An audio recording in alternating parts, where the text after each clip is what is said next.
2 minutes. In terms of an event like this, do you think it does make a difference, given what's going on in the world?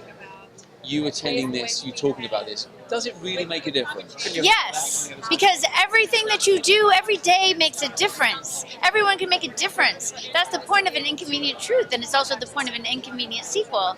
And I made a documentary called Gardeners of Eden about the elephant poaching crisis, which is also just to bring awareness. You know, if people don't know that something's happening, how are they going to be able to act?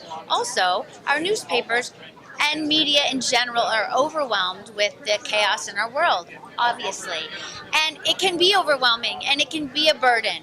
But I think what's important is to come together at events like tonight and really think about, well, what can we each do? What choices can we make during each day that change our world just through our actions? You know, each of us are just single people. We're not a government. We're not, you know, I don't know what would, like aliens that could come down and save the earth. But we are ourselves. And with our dollars, we make a choice. With every action we take, we make a choice. And that's why I think film is so powerful, because it brings people into worlds that they may not have another way to see. They may not have any exposure to. That was a really long answer. That was a great answer. With the utmost respect. Yes. The Oh, you're a current cynic. regime, Okay. No, that's not what's happening. With the utmost respect, Yes. the current regime Yes. do not take what Hollywood says I'm with you. seriously. Yes. So how do you redress that? Well, we are not making films for the current regime. We are making films for people. People watch movies. People watch television shows. People watch your show. People are open to media. They see it on their phones now. They see it everywhere they go. The regime can change. We can change things if we want to, if we're motivated, if we have hope. And that's why we're here tonight, because there is hope.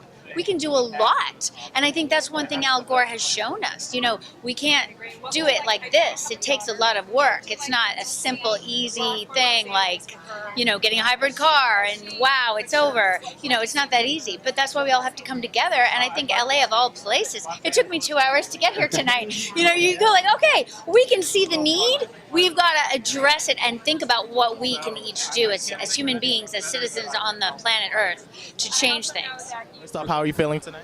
Good, very good. Thanks, man. Yeah. No problem. What's the one thing that you want people to take away from the film? You know, what they can do, that they don't have to depend on their government to fix the environment, which is clearly not happening so right now, but they can take matters into their own hands and contribute to this. And that is very clear from this, that you don't have to feel like it's too overwhelming, that the job is too big for me. No.